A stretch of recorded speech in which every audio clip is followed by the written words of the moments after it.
Race élue de Dieu, peuple racheté par le sang de l'agneau pascal, je vous salue dans le précieux et glorieux nom de Christ Jésus. Nous partageons l'évangile de Christ à notre émission hebdomadaire 7 minutes avec l'évangile, et c'est l'évangile selon Matthieu au chapitre 14. Nous allons faire lecture des versets 26 à 29. C'est ce support qui nous permettra de communier avec les paroles de Jésus. Je m'en vais lire ce passage, Matthieu chapitre 14. Nous faisons lecture des versets 26 à 29. Ainsi parle l'Éternel. Quand les disciples le virent marcher sur la mer, ils furent troublés et dirent, c'est un fantôme.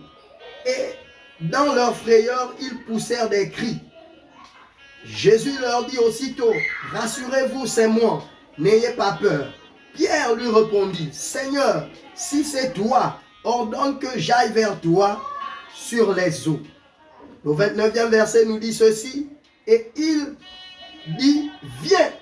Pierre sortit de la barque et marcha sur les eaux pour aller vers Jésus. Peuple élu de Dieu, notre message s'intitule « Marche sur tes eaux ». Marche sur tes eaux.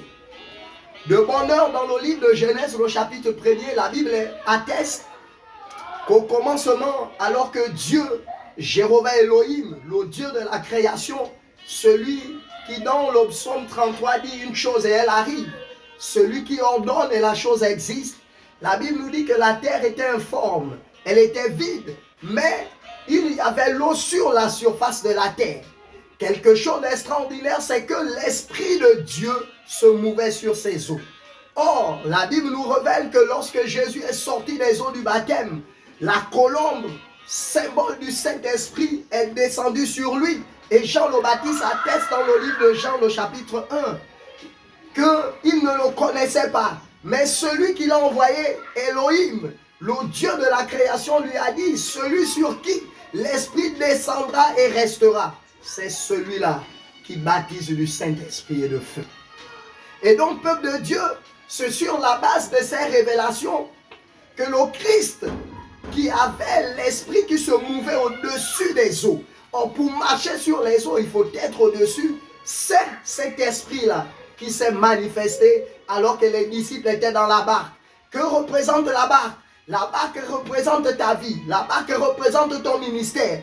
Mais sauf que dans la barque, il y a une multitude. Or, selon le livre de Actes des Apôtres, le chapitre 13, lorsque le Saint-Esprit descend sur quelqu'un, il dit ceci, où il y avait des docteurs, des prophètes dans l'assemblée, il dit, mettez-moi à part Paul et Barnabas pour l'œuvre à laquelle je les ai appelés. Et donc, Pierre savait que si c'est le Christ, le problème de l'église d'aujourd'hui, c'est que nous ne pouvons plus identifier la personne de Jésus. Mais Pierre nous dit, il dit à Jésus que si c'est réellement toi, tu n'es pas un fantôme. Si c'est réellement toi, tu n'es pas un dieu étranger. Tu n'es pas un prophète de Baal. Il dit, pour reconnaître si quelqu'un est de Christ, cette personne est assise sur la parole de Christ. Et il la pratique. Il la rend puissante par sa pratique. Et là, Pierre dit que si c'est toi, donne-moi une parole et je viendrai vers toi. Et donc Jésus dit à Pierre, viens. C'est la loi de la distinction, la loi des mises à part. Alors que les autres avaient peur du surnaturel. La Bible nous révèle dans le livre de Marc chapitre 4, alors que Jésus va éteindre, va baisser, il va faire calmer la tempête et le vent. La Bible nous révèle qu'ils vont s'interroger les uns les autres. Qui est donc celui-là à qui même la tempête et le vent obéissent? Ils étaient avec quelqu'un dont ils n'avaient aucune communion. Ils croyaient en quelqu'un qu'ils ne connaissaient pas. Et là, les paroles de Jésus à la femme samaritaine peuvent retentir. Il dit, le problème avec vous, les Samaritains, c'est que vous adorez ce que vous ne connaissez pas. Et voici où le corps du Christ se retrouve. On est là chaque dimanche, on est là en semaine pour adorer quelqu'un que nous ne connaissons pas. Mais Pierre connaissait qu'il était la parole faite chair. Jean 1, verset 14. Et là, il rappelle, il demande à Jésus sa spécificité, son originalité. Il dit, donne-moi une parole, parce que tu es la parole faite chair. Oh, le livre d'Hébreux dit, tu n'as pas voulu de sacrifice, mais tu m'as donné un corps. C'est de moi dont il s'agit dans le rouleau de l'agneau. Et là, il retire un élément du rouleau. Il dit, donne-moi seulement un seul élément parce que je sais que la vie s'y trouve.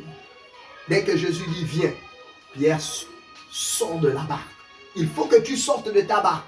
Tu n'es pas distingué dans tes études, dans tes entreprises. Ce que tu attends, c'est juste une parole. Tu n'as pas besoin d'une prophétie. Tu n'as pas besoin d'un acte prophétique. Tu as besoin d'une parole. Dans les 66 livres de la Bible, tu as besoin d'une parole. Tu as besoin d'un raiment. Et la Pierre retire son raiment. Il sort de la barque. Il se distingue. C'est là une image déjà de celui qui allait diriger les autres. Il se distingue et il dit qu'il va vers le Christ. En réalité, je vais dire quelque chose de fort. Pierre ne marche pas sur les eaux naturelles. Il marche sur la parole de Christ. La parole de Christ à cet instant a été tel un tapis rouge. Tel un tapis rouge. Et il a commencé à marcher. Tel le peuple dans nombre qui était dans la mort à cause de la morsure des serpents.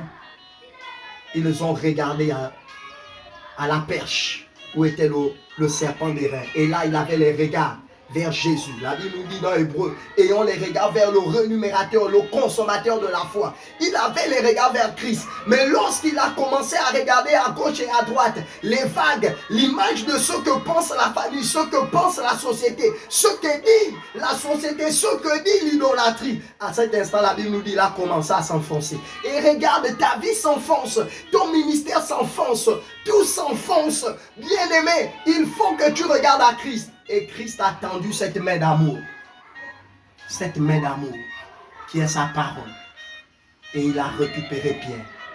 Il faut que tu marches sur tes os.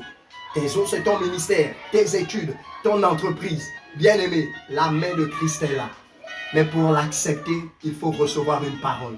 Reçois cette parole, sois transformé et que la paix de Christ soit avec toi au nom de Jésus. Amen.